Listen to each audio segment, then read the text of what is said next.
Well, happy, beautiful, amazing day. Dr. Bob Rakowski here out of Houston, Texas. I just had a wonderful conversation with a dental hygienist who wants to make the world better, who wants to help her patients achieve a higher level of health.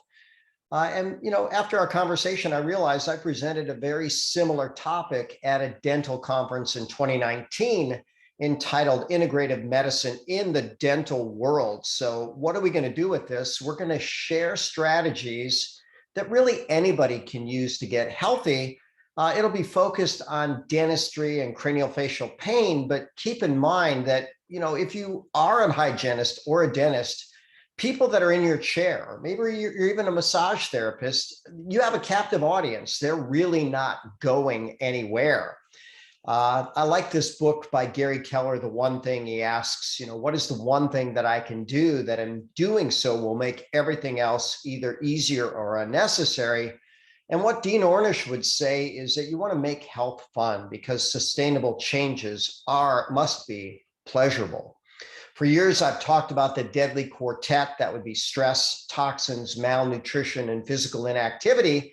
And we can get clues from people in the dental chair, and we can lead them to a better direction. So when we start looking at stress, first and foremost, we know that TMJ pain is related to stress and anxiety. That gives a reason to grind your teeth. 60 million Americans suffer from disturbed sleep. And by the way, stress is a big reason for sleep deprivation or sleep disturbance.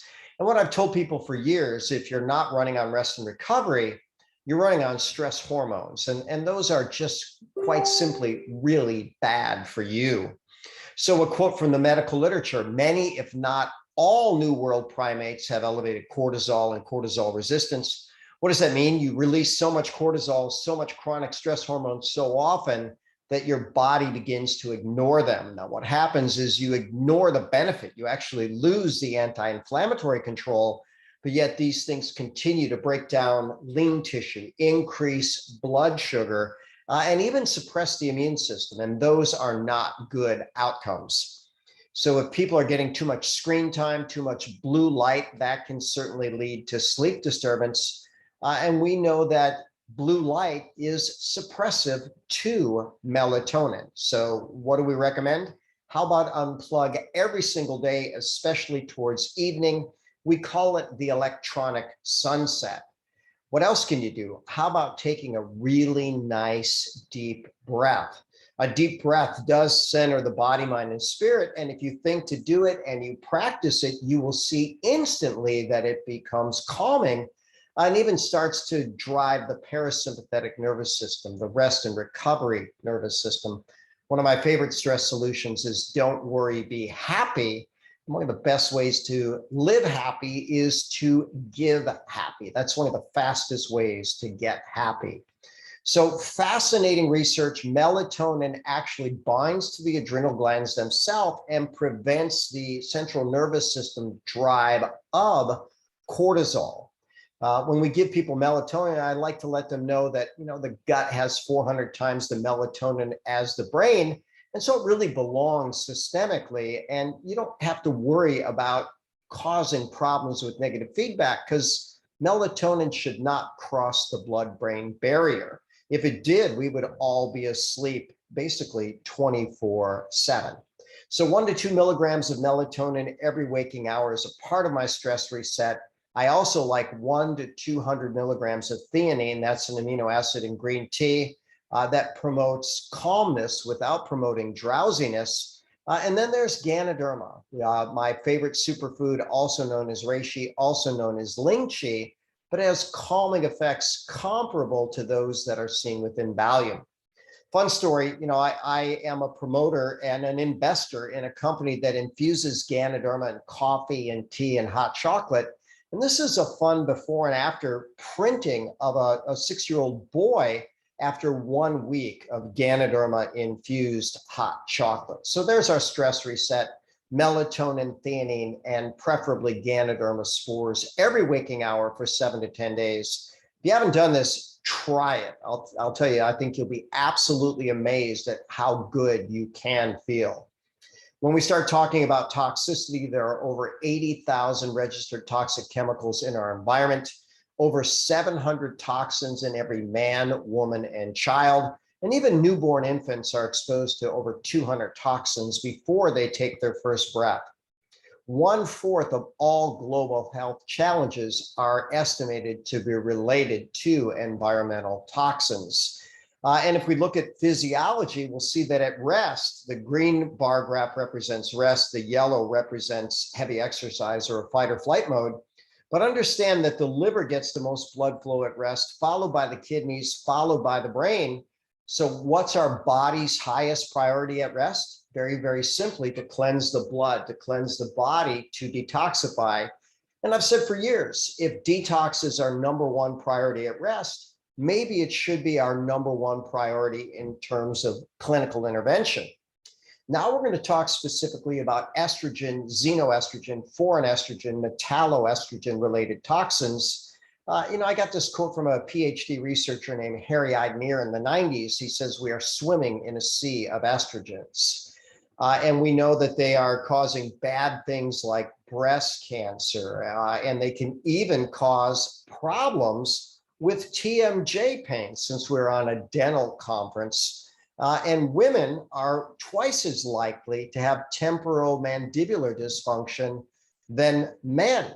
And guess what? When people have extra estrogen, xenoestrogens, foreign estrogens, metalloestrogens, they're more likely to experience more pain in the TMJ and elsewhere in the body. Bisphenol A is nearly a universal toxin in every man, woman, and child, and it increases inflammation, obesity, and insulin resistance, and it can cause problems even leading to dysbiosis, bad bugs in the gut, which, by the way, as I tell people, the difference between good bugs and bad is what they eat and what they poop.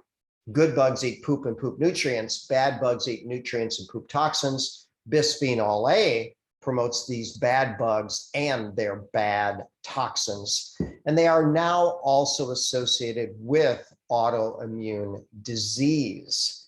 And we also know that if babies are exposed in utero to bisphenol A, that increases their pain perception as they grow into adulthood.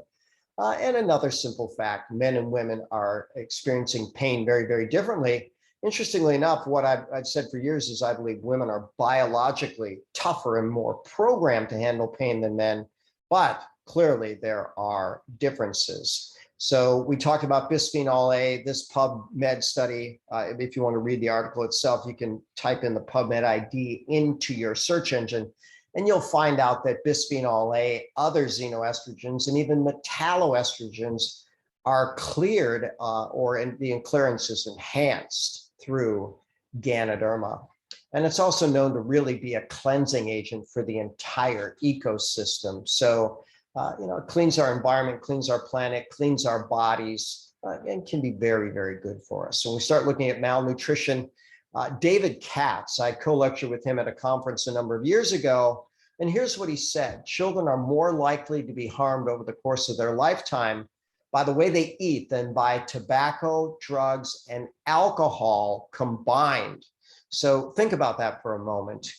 Nutrition is super important. And the Global Nutrition Report says every single country on planet Earth suffers from malnutrition. In 2020, it was the leading cause of death. So here's the simple science. We have used for over 100 years a fertilizer known as NPK. It really has gone up dramatically since about the 1930s or 40s. And we know that it takes 30 elements to make healthy plants, animals, and humans. But if you take 30 units out for every 3 that you put in, eventually you're going to create a problem. And this journal, Advances in Therapy, they actually took tissue samples from people and they analyzed it for nutrient level. Then they gave one group of people a really good diet, all organic, macronutrient balanced. The other group got the good diet and supplementation. And when they rebiopsied the tissue months later, they found out that only the people that got supplementation improved their nutrient status. So the conclusion is simple: food is too weak to replete depleted cells and bodies. Therefore, supplementation is advisable for everybody. So I've got full Zooms on supplementation, but very, very simply, We should make really good food choices, incorporate superfoods, medical foods, a good multivitamin, multimineral, omega-3s, especially the activated form, probiotics, and I prefer a combination of D3 and K2. So when we look at moving, I've worked with a lot of elite athletes, and I can tell you, move better, live better, and it affects all of health. And I love this TED Talk from Amy Cuddy. She talks about how body language really drives your chemistry and shapes who you are. And very simply, with a power posture, you'll elevate cortisol, a power hormone, and you'll elevate testosterone, a power hormone, and decrease cortisol, a stress hormone. Whereas a meek posture, a caved-in posture, just the opposite. You decrease testosterone, increase cortisol, and that happens in both men and women. This book is entitled Sitting Kills. And space studies have shown that zero gravity definitely accelerates biologic aging. Well, not subjecting ourselves to enough gravity can do the exact same thing. So get up and move in terms of weight-bearing exercise. So I usually wrap up with restating the objective and what do we want to do? We want to make health fun. And we can actually do that with reishi infused coffee and tea and shakes and things like that. We have something for every palate in every demographic. And it addresses the deadly quartet: stress, toxins, malnutrition, and even gives you energy to move better. And I would wrap up those conferences back then, hoping that all of your efforts bring you health, happiness, and success. But I wrap up these days saying, I'm Dr. Bob Rakowski, absolutely knowing that we can all be happy, healthy, and successful.